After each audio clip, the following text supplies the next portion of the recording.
మా అత్తగారేమో పొద్దున్న నుంచి టెన్షన్లో ఉన్నారు.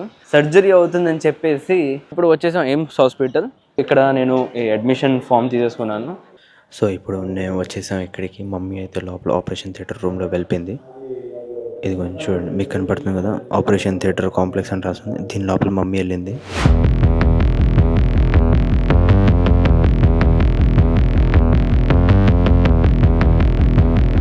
హలో ఫ్రెండ్స్, నమస్తే, గుడ్ మార్నింగ్ అండ్ మళ్ళీ నా ఛానల్కి మీకు స్వాగతం. ఇవాళ చాలా పెద్ద రోజు, అంటే నాకు కాదు, మా అత్తగారిది చాలా పెద్ద రోజు. అత్తగారు good morning. Good morning. Why are you sad ఎందుకున్నారు? उदास हूँ।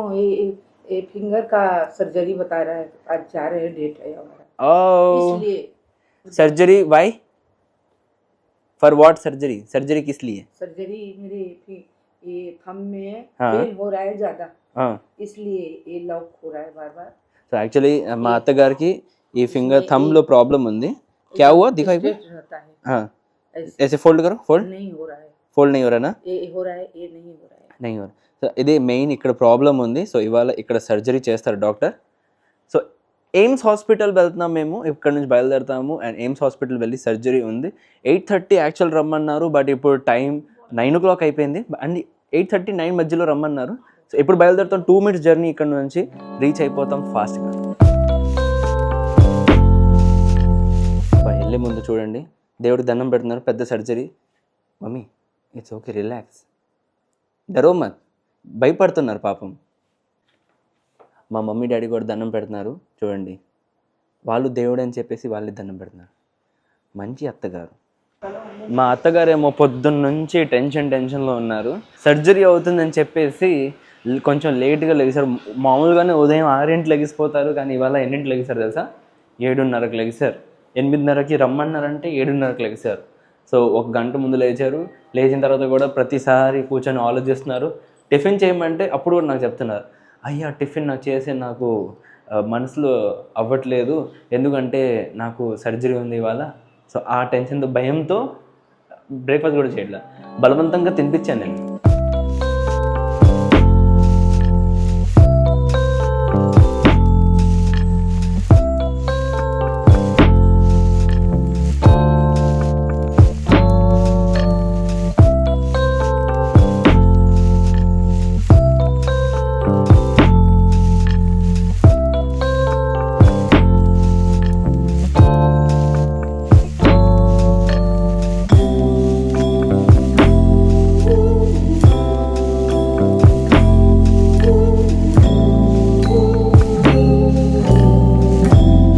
అండ్ ఇప్పుడు వచ్చేసాం ఎయిమ్స్ హాస్పిటల్. సో లోపలికి వెళ్ళిపోదాం. ఇవాళ శనివారం కాబట్టి హాఫ్ డే ఉంటుంది ఇక్కడ అండ్ అసలు చాలా తక్కువ మంది ఉంటారు. జనాభాలు కూడా ఎవరు ఉండరు ఇవాళ.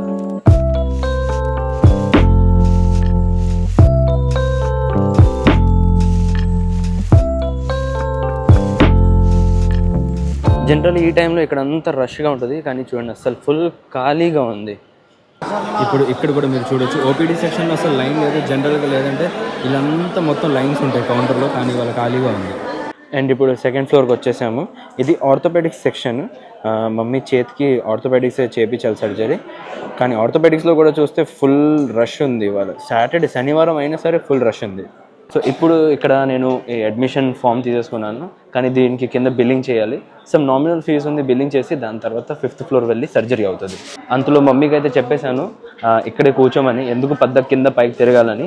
మమ్మీని అక్కడ కూర్చోపెట్టి నేను త్వరగా కిందకి వెళ్ళి బిల్లింగ్ చేసి వస్తాను. ఓకే, సో ఇక్కడ బిల్ పేమెంట్ చేస్తాను గ్రౌండ్ ఫ్లోర్లోనే. అండ్ ఇప్పుడు ఇక్కడ నుంచి మధ్యలో మమ్మీని పికప్ చేసి దాని తర్వాత డైరెక్ట్గా 5th floor వెళ్ళిపోతాం. మమ్మీ చలో లెట్స్ గో. क्या बोल रहे? काट पीट के हाथ को नहीं फेंक देना। नहीं, उंगली काट के नया उंगली लगा के देगा. ప్లాస్టిక్ వాళ్ళ ఉంగ్లీ. నేను మీకు చెప్పాను కదా, మా అత్తగారికి చాలా భయం వేస్తుంది. ఏంటో నమ్మకం రావట్లేదు ఇంకా సర్జరీ అవుతుందని. టెన్షన్ అత్తగారికి ఫుల్ టెన్షన్. చూసారా టెన్షన్. टेंशन से सर दर्द हो रहा है. अरे मम्मी टेंशन मत लो, चल काट दिया जाए, कोई बात नहीं, టెన్షన్ మత్ లో. అదేంటి ఇప్పుడు 5th floorకి వచ్చేసా, మరీ ఇంత ఖాళీగా ఉందేంటి, అసలు ఎవరు లేరు, మేమే ఉన్నాం.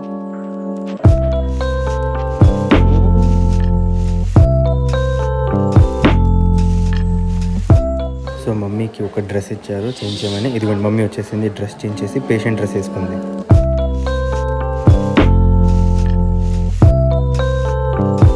సో ఇప్పుడు నేను వచ్చేసాం ఇక్కడికి. మమ్మీ అయితే లోపల ఆపరేషన్ థియేటర్ రూమ్లో వెళ్ళిపోయింది. ఇది కొంచెం చూడండి, మీకు కనపడుతుంది కదా ఆపరేషన్ థియేటర్ కాంప్లెక్స్ అని రాస్తుంది. దీని లోపల మమ్మీ వెళ్ళింది అండ్ నేను ఇక్కడ వెయిట్ చేస్తున్నాను మమ్మీ కోసం. సో సర్జరీ అయిపోతే, సర్జరీ అయిన తర్వాత ఎంతసేపు ఎలా పడుతుంది తర్వాత చెప్తాను మీకు ఒకసారి. నాకేమో ఇప్పుడు కొంచెం ఆకలేసేస్తుంది, అందుకని కిందకి వచ్చేసాను. త్వరగా తినేసి మళ్ళీ పైకి వెళ్ళిపోతాను మమ్మీ ఆపరేషన్ అయ్యే లోపల.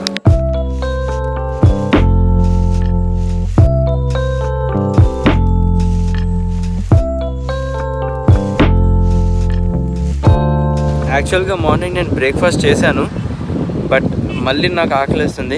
అంటే బ్రేక్ఫాస్ట్లో తినింది ఉప్మా అంటే త్వరగా అరిగిపోతుంది, అందుకని ఇప్పుడు మళ్ళీ నాకు ఇంకా బాగా ఆకలిస్తుంది. సో తినడానికి నేను ఇప్పుడు మళ్ళీ క్యాంటీన్ దగ్గరికి వచ్చాను. ఇప్పుడే జస్ట్ క్యాంటీన్ నుంచి వచ్చాను బయటికి. క్యాంటీన్ అయితే మూసేస్తుంది, బట్ ఇప్పుడు ఏం చేస్తా, ఆప్షన్ లేదు. కానీ ఇప్పుడు ఇదంతా వదిలేసి మమ్మీ దగ్గరికి వెళ్ళిపోదాం, అక్కడ చూద్దాం. నాకైతే చాలాసేపు అయిపోయింది మమ్మీ లోపల వెళ్ళి, దాదాపు ఒక గంట సేపు అయిపోయింది. ఇంకా ఎందుకు బయట రాలేదు నాకు అర్థం కావట్లేదు. అంటే లోపల వెళ్ళే ముందు నాకైతే ఇన్ఫామ్ చేశారు 30 మినిట్స్లో, అంటే 30 నిమిషాల్లో సర్జరీ అయిపోద్ది, వచ్చేస్తారు బయటకు అన్నారు. కానీ గంట సేపు అయిపోయింది ఇంకా రాలేదు. ఒకసారి వెళ్ళి చూద్దాం ఉన్నారా లేరా. శనివారం రోజు కూడా రష్గా ఉంది చూడండి. అసలు ఇప్పుడు టైం అరౌండ్ 12:40 అవుతుంది. రష్ చూడండి ఎంత ఉంది, బేవచ్చంగా రష్ ఉంది.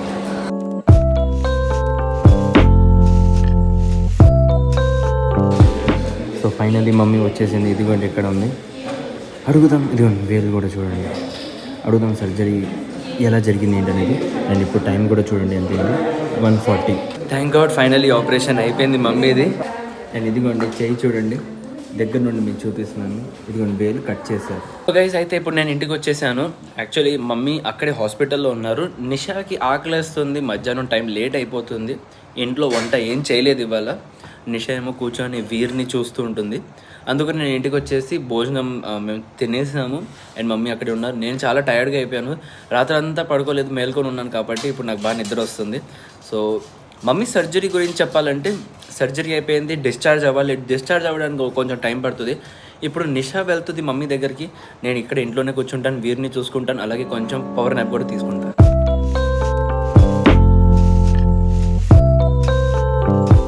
సో గైజ్ ఇప్పుడు నెక్స్ట్ డే మార్నింగ్ అండ్ మా మమ్మీ వేలు గురించి చెప్పాలంటే సర్జరీ బాగా జరిగింది. ప్రస్తుతం బ్యాండేజెస్ ఉంది, మీరు చూసారు కదా, లోపల స్టిచెస్ ఉన్నాయి. బట్ ఐ థింక్ 15-20 days మా మమ్మీ ఏం పని చేయరు, రెస్ట్ మోడ్లో ఉంటారు. రికవర్ అయిపోతే దాని తర్వాత కమ్బ్యాక్తో వస్తారు.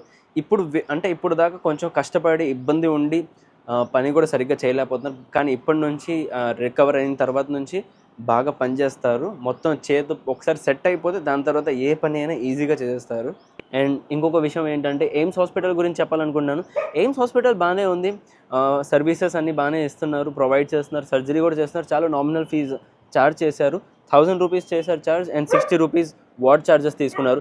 కానీ నాకు అక్కడ ఒక ప్రాబ్లం ఏమనిపించిందంటే, యాజ్ ఎ పేషెంట్ అండ్ అటెండర్గా మనం ఒకవేళ ఎయిమ్స్ హాస్పిటల్ వెళ్తున్నాం అనుకోండి, మనం అక్కడ డాక్టర్ చూపించడానికి ఫస్ట్ రిజిస్ట్రేషన్ చేయాలి. రిజిస్ట్రేషన్కి ఒక ప్లేస్ ఉంది, దాని తర్వాత రిజిస్ట్రేషన్ అయిన తర్వాత పేమెంట్ చేయడానికి ఒక ప్లేస్ ఉంది, రిపోర్ట్స్ చూపించడానికి ఒక ప్లేస్ ఉంది, బ్లడ్ ఇవ్వాలంటే బ్లడ్ బ్యాంక్ ఒక ప్లేస్ ఉంది, డాక్టర్ ఇంకొక ప్లేస్లో ఉన్నారు.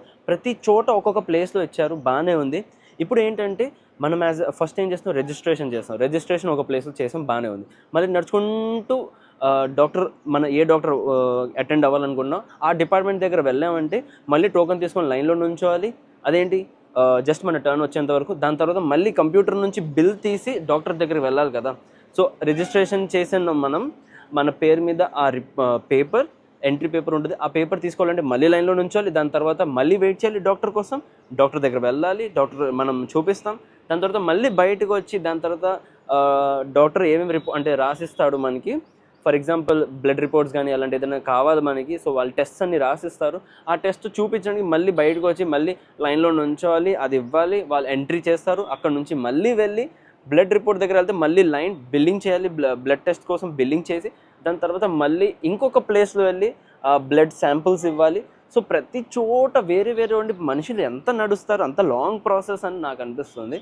అది ఒక కట్అవుట్ అయిపోయి ఏ డిపార్ట్మెంట్కి ఆ డిపార్ట్మెంట్కి అక్కడే బిల్లింగ్ అయిపోతే బెటర్ ఉంటుందని నేను అనుకుంటున్నాను. ఎందుకంటే పద్దాక వచ్చి బిల్లింగ్ దగ్గర రావాలి, అటు వెళ్ళాలి ఇటు వెళ్ళాలి, అంత పని ఎందుకు పెట్టాలి నాకు అర్థం కావట్లేదు. షార్ట్కట్గా ఏదైనా ఆ డిపార్ట్మెంట్ సంబంధించింది మొత్తం రిలేటెడ్ అంటే ఓపీ కానీ రిజిస్ట్రేషన్ ఒకటి కింద పెట్టేస్తే పర్లేదు, బట్ ఒక డిపార్ట్మెంట్కి కావాల్సిన సంబంధించిన అన్ని వస్తువులు అక్కడే ఉండాలని నేను అనుకుంటున్నాను.